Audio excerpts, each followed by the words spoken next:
Bom dia, meus irmãos. Hoje, 16º dia do nosso plano de leitura. Mateus capítulo 9 e 10. Os evangelhos é muita coisa, gastaria muito tempo, é muito rico, né? Então é um grande desafio para mim fazer dessa forma, né? Mas vamos lá. Jesus cura, né? Aqui nós temos algumas curas realizadas por Jesus. Capítulo 9, Jesus entra no barco, passa para o outro lado, né? Lhe trouxeram um paralítico deitado num leito. Vendo-lhes Jesus a fé, disse ao paralítico: tem bom ânimo, filho, estão perdoados os teus pecados. Ao realizar essa cura, Jesus apenas diz que os pecados estavam curados, né, perdoados. Né? Jesus inicia perdoando aquela pessoa, aquele paralítico. Os escribas começam a reclamar, falando que ele estava blasfemando, que ele não tinha poder para perdoar pecado. Jesus questiona, bom, então qual que é mais fácil? É perdoar o pecado ou é curar? Verso 6, para que saibais que o Filho do Homem tem sobre a terra autoridade para perdoar pecados, então levanta e anda. Jesus realiza a cura. Esse título, Filho do Homem, né, tudo maiúsculo, né, ou melhor, as iniciais, Filho com F maiúsculo, Homem com H maiúsculo, é uma referência a Jesus Cristo que aponta para a sua humanidade, mas também como sendo Deus vivo, o Emanuel, o Deus presente. Verso 9, a vocação de Mateus. Jesus viu um homem chamado Mateus sentado na coletoria e disse-lhe, segue-me. Ele se levantou e o seguiu. Prontamente, Mateus começa a seguir Jesus. Verso 10, Jesus estava em casa, hora de refeição.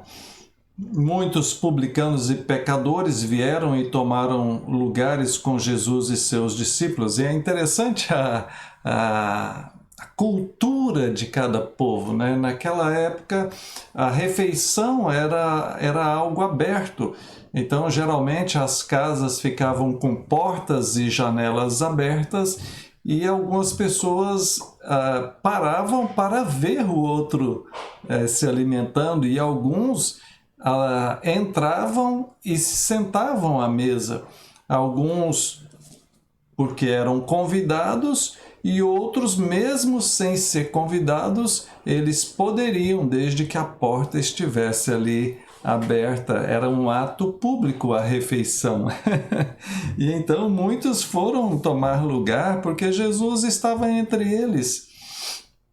E aí os publicanos, né, ou melhor, os fariseus, os escribas, começaram a criticar, mas esse aí está sentado junto com pecadores.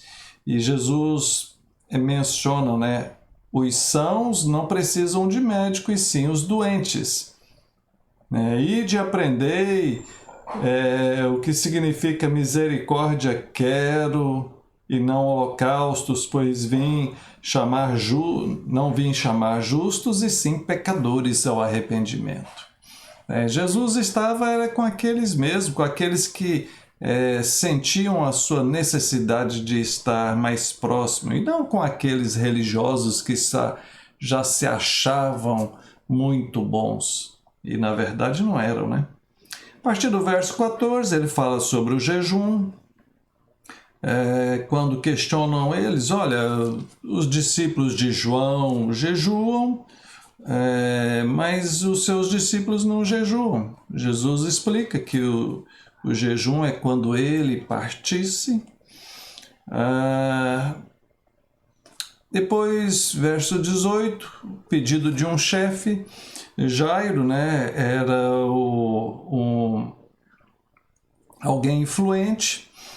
E então ele vai até Jesus, pede a Jesus para ir curar sua filha que está muito doente. Jesus se dispõe, no meio do caminho tem aquele episódio de uma mulher que já tinha 12 anos, que estava enfermo, com fluxo de sangue e não conseguia obter a cura. Aquela mulher, ela diz o seguinte, verso 21, se eu apenas lhe tocar a veste, ficarei curada.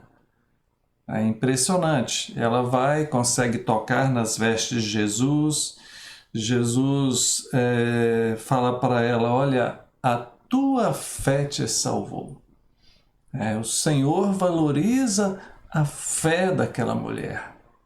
Da mesma forma, olha só, mais à frente, né, Jesus ressuscita a filha de Jairo, chega até lá, ela já está morta, mas Jesus a ressuscita, e depois nós temos narrado a cura de 2 cegos, verso 27. Seguiram-no 2 cegos, clamando, tem compaixão de nós, filho de Davi. E Jesus vira para eles e fala o seguinte, vocês acreditam que eu posso fazer isso? E eles respondem, sim, Senhor. Então lhes tocou os olhos, dizendo, faça-se-vos conforme a vossa fé. Veja então aquela mulher do fluxo de sangue, a tua fé te salvou, esse aqui, eles acreditaram, esses cegos, e Jesus falou, seja feito conforme a fé de vocês. Verso 32, trouxeram até Jesus uma pessoa muda, que estava mudo porque estava endemoniado, o texto menciona. E Jesus o liberta daquele mal. Verso 35, percorria Jesus todas as cidades e povoados, ensinando nas sinagogas, pregando o evangelho do reino e curando toda sorte de doenças e enfermidades. Essas 3 características que são mostradas são características do Messias. O Messias que estava prometido, que viria, o Cristo, o Salvador. Jesus então está fazendo as coisas que as profecias diziam que ele faria. Então, tudo era para mostrar, para comprovar que ele, Jesus, era o Cristo prometido. O texto prossegue. Jesus observa toda aquela multidão, verso 37, vira para os seus discípulos e fala assim, a seara na verdade é grande, mas os trabalhadores são poucos. Rogai, pois, ao Senhor da seara que mande trabalhadores para a sua seara. Entendam uma coisa, meu irmão, minha irmã, Jesus é o Deus vivo, presente. Ele poderia curar a todas as pessoas apenas com uma palavra de ordem. Seja curado todo mundo, e puf, iria acontecer, porque ele é Deus Todo-Poderoso. Mas ele usa os seus discípulos, você vai vendo na sequência, Deus enviando os seus discípulos, né? Jesus enviando os seus discípulos, e isso é até hoje. Ele não quer simplesmente resolver assim, ele quer usar eu e você como instrumentos. Por isso é que ele olha e fala assim, olha, a seara é grande, mas são poucos trabalhadores. Falta gente para trabalhar, gente para se dispor nas mãos de Deus. E eu pergunto a você, você tem se disposto na mão de Deus? Você tem sido um instrumento de Deus para abençoar outras pessoas? O que, atenção meu irmão, minha irmã, o que Deus já usou você até hoje? Deus já usou você para pregar o evangelho e alguém ser convertido? Deus já usou você para orar por alguém e aquela pessoa receber uma bênção? Deus já usou você para ensinar alguma coisa da Bíblia e tirar a dúvida de alguém? E saiba que está faltando trabalhadores, está faltando gente para se dispor nas mãos do Senhor. Entramos no capítulo 10, fala sobre a escolha dos apóstolos. Depois Jesus dá instruções a estes apóstolos, a esses discípulos, né? E envia eles, né? Os apóstolos são discípulos, né? E Jesus os envia para pregar o evangelho do reino, para curar os enfermos, ressuscitar os mortos, etc. Jesus concede poder a eles para continuar manifestando os sinais do reino de Deus. Verso 16 fala das admoestações, a partir do verso 16, depois do 24 os estímulos, depois do 34 as dificuldades e do 40 as recompensas. Interessante essa seção que ele fala de admoestações e estímulos, dificuldades e recompensas. Observa a estrutura da Bíblia. Admoestação é quando chama atenção, quando ali exorta, mostra o erro. O estímulo é quando incentiva, quando motiva. As dificuldades mostram as lutas e as recompensas mostram aquilo de bom que se ganha. Então é Jesus quem está falando e Jesus vai instruindo, mostrando como tudo isso funciona na dinâmica do reino dele. E que Deus possa nos dar entendimento e nos usar dessa forma também, queridos. Rogai ao Senhor da Seara para que envie mais trabalhadores.